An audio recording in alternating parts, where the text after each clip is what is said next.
नमस्कार। आज हम बात करेंगे अध्याय 6 के भाग 4 में राष्ट्रपति की शक्तियाँ और उसके अधिकार।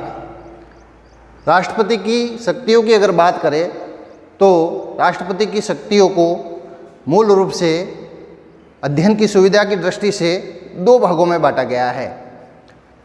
एक राष्ट्रपति की सामान्यकालीन शक्तियाँ और राष्ट्रपति की संकटकालीन शक्तियाँ। तो आइए हम शुरू करते हैं। राष्ट्रपति की सबसे पहले सामान्यकालीन शक्तियाँ कौन कौन सी है उसको क्रमशः समझते हैं। उसके पश्चात हम इस अध्याय में आज राष्ट्रपति की संकटकालीन शक्तियाँ पढ़ेंगे और अंत में उपराष्ट्रपति को पढ़कर इस अध्याय को ख़त्म करेंगे। जब हम इस अध्याय को पूरा पढ़ लेंगे तो इस बिंदु को, इस प्रकरण को जब पूरा ख़त्म कर दे तो आप सभी से निवेदन है कि एक बार हम घर पर अपनी पुस्तक में से भी इस अध्याय को ठीक से पढ़ लेंगे। तो आइए हम शुरू करते हैं राष्ट्रपति की शक्तियाँ। राष्ट्रपति की सामान्यकालीन शक्तियों की अगर बात करें तो राष्ट्रपति को पहली प्रकार की जो शक्ति प्राप्त है वह है कार्यपालिका और प्रशासनिक शक्तियाँ। कार्यपालिका और प्रशासनिक शक्तियों की अगर के अंतर्गत हम ध्यान में करते हैं तो संविधान के उपबंध अनुच्छेद 53 में ये सारी शक्तियाँ राष्ट्रपति की है। इसमें बताया गया है कि अधिकारियों की नियुक्ति व उनको पदच्युत करने का काम राष्ट्रपति कर सकता है। प्रशासनिक तौर पर अधिकारियों की वो नियुक्ति करेगा और उनको पदच्युत भी कर सकता है। अधिकारियों की नियुक्ति और उनको पदच्युत करने की शक्ति के अंतर्गत भारत के जितने भी महत्वपूर्ण अधिकारी हैं, चाहे वह उच्च न्यायालय, उच्चतम न्यायालय के न्यायाधीशों की नियुक्ति हो, चाहे विदेशों में राजदूतों की नियुक्ति हो, चाहे प्रधानमंत्री की नियुक्ति हो, राज्यों में राज्यपालों की नियुक्ति हो, ये सभी उपराज्यपालों की नियुक्ति हो, इन सभी महत्वपूर्ण अधिकारियों की नियुक्ति और उनको पद से हटाने का काम राष्ट्रपति का है। दूसरी प्रकार की कार्यपालिका और प्रशासन संबंधी शक्ति की अगर बात करें तो शासन संचालन संबंधी शक्तियाँ। राष्ट्रपति को ये शक्ति प्राप्त है कि वह शासन को संचालित करने का समय समय पर निर्देश देगा और वह वर्ष में एक बार सदन के दोनों सदनों को संबोधित करेगा और उसके द्वारा बताए गए संबोधन में जो भी बात आएगी वह शासन की संचालन संबंधी नीतियाँ होगी, निर्धारण करने वाला काम होगा। वैदेशिक क्षेत्र में शक्ति, वैदेशिक क्षेत्र की शक्ति की अगर बात करें तो भारत के जितने भी कार्य होंगे, विदेशों से जो संबंध होंगे, जितने भी संधियाँ होगी, जितनी भी विदेशों से किसी भी प्रकार का कहे कि व्यापार संबंधी कोई समझौता होगा तो वैदेशिक कोई भी देश से अगर समझौता होगा तो उस प्रकार के समझौते को राष्ट्रपति के नाम से ही किया जाएगा। वैदेशिक जितने भी काम होंगे वो राष्ट्रपति के नाम से ही किए जाएंगे। सैनिक क्षेत्र में शक्ति, सैनिक क्षेत्र में शक्ति के अंतर्गत राष्ट्रपति तीनों भारत की जितनी भी सशस्त्र बल है उन सेनाओं का प्रमुख सेनापति होगा और सभी काम सेना के सभी जितने भी प्रकार के निर्देश, आज्ञाएं, ऑर्डर जो भी है वह राष्ट्रपति के नाम से ही प्रसारित किए जाएंगे। संसद की यहाँ पर एक बाध्यता है कि राष्ट्रपति सामान्यकालीन शक्तियों का सेना के क्षेत्र में जब प्रयोग करेगा तो संसद की अनुमति के बिना, संसद के सदस्यों, मंत्रिमंडल की अनुमति के बिना वह कोई भी सेना के क्षेत्र में नया आदेश पारित नहीं कर पाएगा। राष्ट्रपति की दूसरी प्रकार की शक्ति की अगर बात करें तो विधायी शक्तियाँ। विधायी क्षेत्र के प्रशासन का संचालन करने का काम राष्ट्रपति का होगा। पहली प्रकार की शक्ति कि जितने भी प्रकार के कानून बनाना है और जितने प्रकार के भी नियम और विधान बनाने का काम है वो राष्ट्रपति के ध्यान में करा कर ही पास किए जाएंगे संसद के अंदर और राष्ट्रपति के हस्ताक्षर के बाद ही वह देश भर में लागू होंगे। सदस्यों को मनोनीत करने की शक्ति, राष्ट्रपति को ये अधिकार होगा कि वह सदस्यों को मनोनीत करेगा।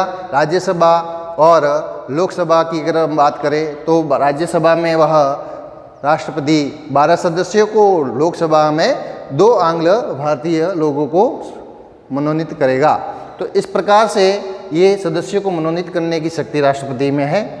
विधेयक पर निषेधाधिकार का प्रयोग, राष्ट्रपति को ये शक्ति प्राप्त है कि संसद द्वारा पारित कोई भी विधेयक उसके पास आता है तो वह निषेधाधिकार का प्रयोग कर सकता है। निषेधाधिकार का अर्थ यह है कि वह उस विधेयक को राष्ट्रपति पुनः विचार के लिए संसद को लौटा सकता है या अपने पास रोक कर रख सकता है, हस्ताक्षर नहीं करके। एक प्रकार का वीटो पावर जिसको कहते हैं पॉकेट वीटो, रोक कर रख सकता है, कभी भी उसको लौटाएगा भी नहीं और पास भी नहीं करेगा। तो इस प्रकार का निषेधाधिकार का प्रयोग किसी भी विधेयक के ऊपर राष्ट्रपति कर सकता है। अध्यादेश जारी करने की शक्ति, विधायी शक्ति के अंदर चौथी प्रकार की जो शक्ति है वह है अध्यादेश जारी करने की शक्ति।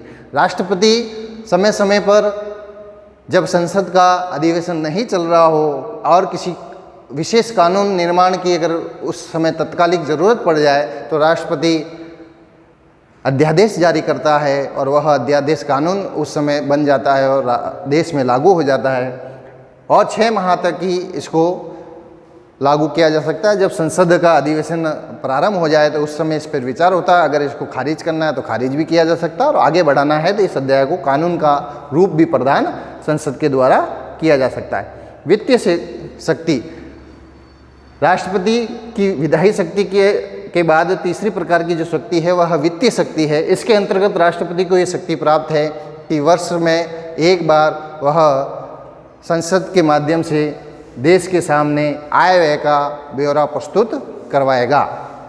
न्यायिक शक्ति, न्यायिक शक्ति की अगर बात करें तो राष्ट्रपति को एक न्यायिक शक्ति प्राप्त है कि वह समय समय पर न्यायालयों के न्यायाधीशों, उच्चतम न्यायालय हो या उच्च न्यायालय के न्यायाधीशों की नियुक्ति करेगा।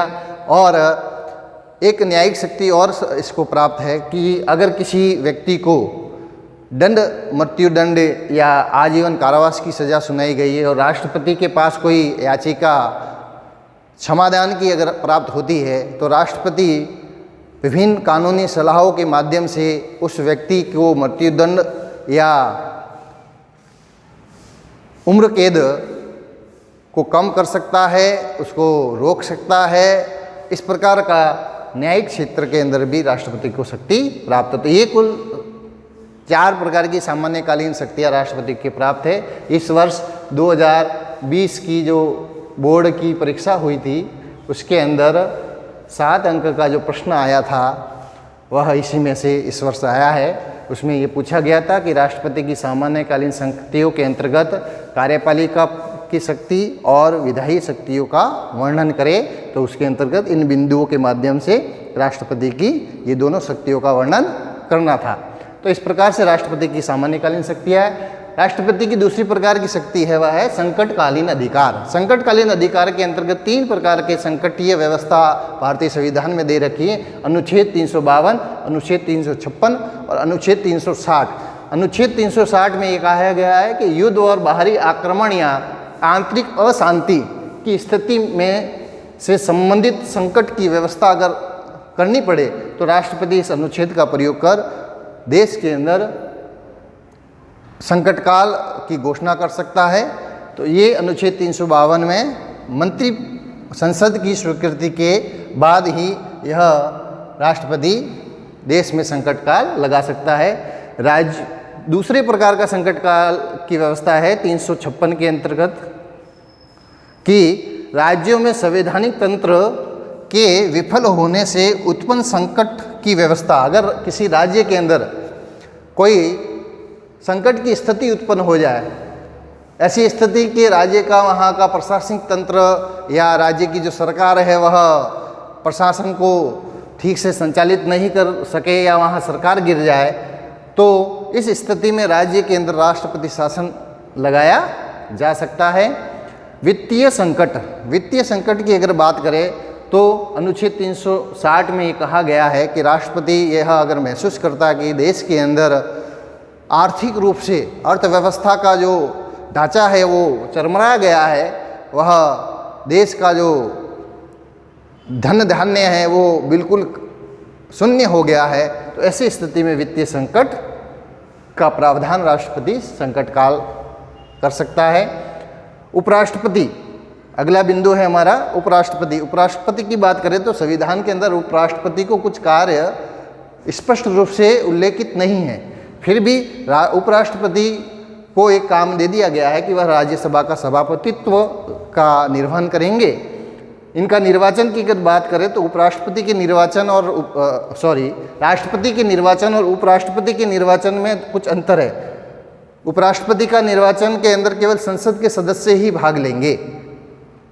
योग्यताओं की अगर बात करें तो जो राष्ट्रपति की योग्यता है वही सारी योग्यता उपराष्ट्रपति की भी है। उम्र 35 वर्ष से अधिक होनी चाहिए। पदच्युत की बात करें तो महाभियोग की प्रक्रिया के माध्यम से इसे भी अपने पद से हटाया जा सकता है, जिस प्रकार से हमने राष्ट्रपति के बारे में समझा था।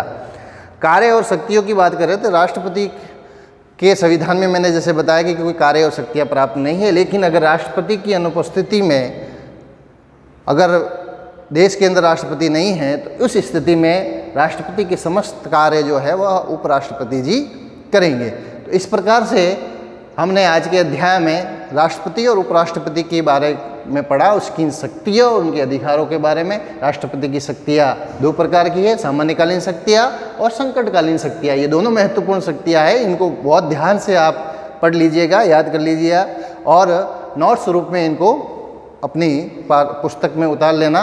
तो आप सभी से एक निवेदन है कि इस वीडियो के नीचे आपको इस बिंदु से संबंधित गृह कार्य दिया हुआ है, प्रश्न उत्तर दिए हुए हैं, उनको अपनी कॉपी में सुंदर लेख में हम उतार लेवे।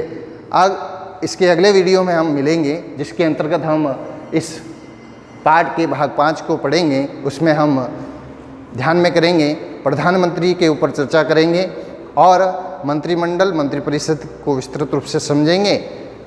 फिर भाग 6 के अंदर हम न्यायपालिका के पूरे बिंदु को समझकर इस अध्याय को समाप्त करेंगे। बहुत बहुत धन्यवाद।